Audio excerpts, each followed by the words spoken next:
Good morning, everybody. This is kind of just a quickie for new beekeepers that are getting packages because, you hear what to do, what to wear, how to set up your hive. But sometimes when you get your package, it's a little tricky, and I'm not going to lie. So this is the typical package that I've received, and this is just the way that I like to do things. You're going to find your own way for sure, but this might be helpful. Nobody really tells you, like, hey, this is the most efficient way to go about it. Some classes do, some tell you, but there are some hiccups, and maybe just to make your life easier, a couple things that I like to keep in my bee bag, especially for package day. I have a tiny little corkscrew, a little can opener.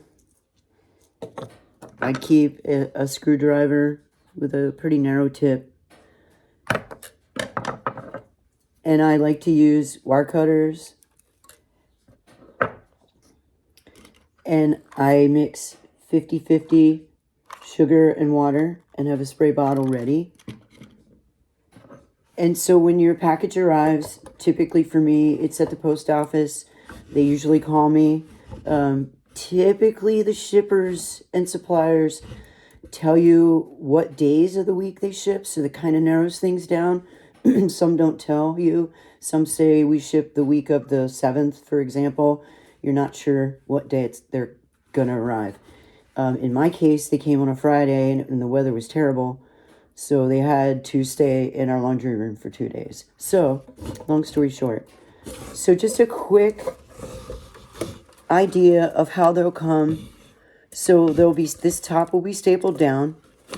They're shipped with syrup in that jar, and the Benton cage with the queen and attendants is in this container right here, this little screen. So typically, first thing I do is pry the lid off. It's stapled pretty good. I try to keep the lid intact because I usually use it later. I remove the lid, exposing the syrup and the queen. Sometimes the queens are off on the side under a different panel, but most cases this is how I receive them. So a little trick with the syrup jar, because it's in there tight and sometimes it can be hard to get out. So if you have a really strong magnet, works great, lifts straight out. I typically push this bottom in because it'll wiggle back and forth. So I'll push this side down. I like to use wire cutters. And I grip the side with wire cutters. And it makes it so much easier to lift.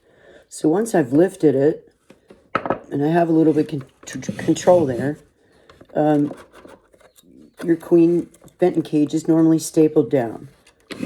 So what I like to do is take my solution in the spray bottle and spray all the bees down. Gently tap them to the bottom so that they're all on the bottom of the cage. So they're not inclined to fly out at you and disappear. So once they're saturated well, and it's a warm day, obviously, once they're shaken down, then I remove the syrup container, which isn't always easy. Obviously, having this cover board close by, as soon as I pull that out, I cover them and make sure they're all out of the way. So then my next step would be the queen in the Benton cage. So gently pulling her, shaking the bees off, and if you have to use a little more sugar spray, that's fine also. I gently remove her so that she's exposed and place her off to the side. And then I move the bees out of the way momentarily. So this is your Benton cage. You're going to have a cork with a candy plug and then a cork in the opposite end. I like to help them out a little bit. So I remove the cork first and then gently use the corkscrew to open up that candy hole just a little bit to create more, less distance they have to eat that candy to get her out. So normally her attendants are working from this way. The other bees are working this way, trying to release her and get her out. Typically, I check day 2 on the queen. So what I do is I take a piece of Gorilla Tape with me, or wire, whatever you prefer, because I don't rely on this tab, but it is handy.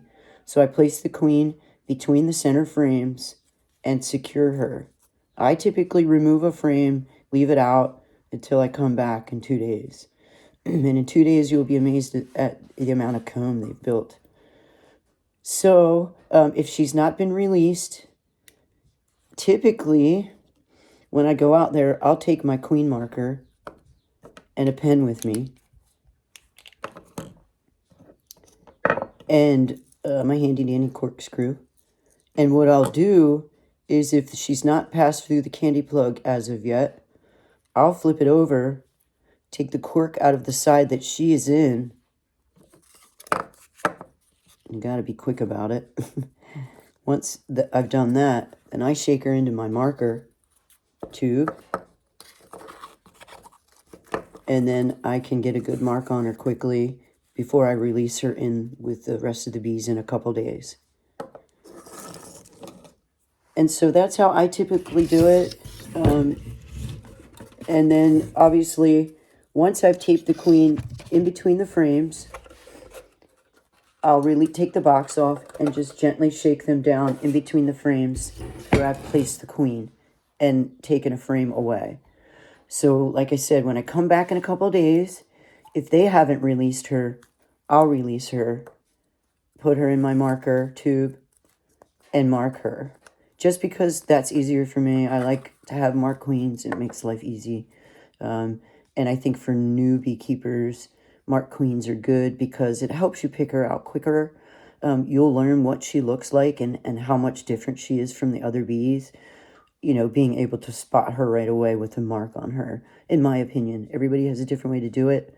I often wonder, are they more susceptible to predators like dragonflies when they're marked? Maybe. Don't really know. But anyway, and so that's how I like to proceed. I think the 2 things that are difficult for me are getting that syrup out of there because it's in there tight. Typically, I will cut the lid off, pour it into their feeding jar, and use that since it's a liquid that they are accustomed to, that sucrose. But anyway, I don't know if that helped y'all. I know, you know, you get your first package and you know what you need and you know what to do, but sometimes the package comes to you and you're like, okay, where's the queen, you know? And so anyway, I don't know if that helped you guys, but maybe it will in the future. And so that's just a few things that I like to keep in my arsenal when I am dropping a package into a hive. Thanks for watching.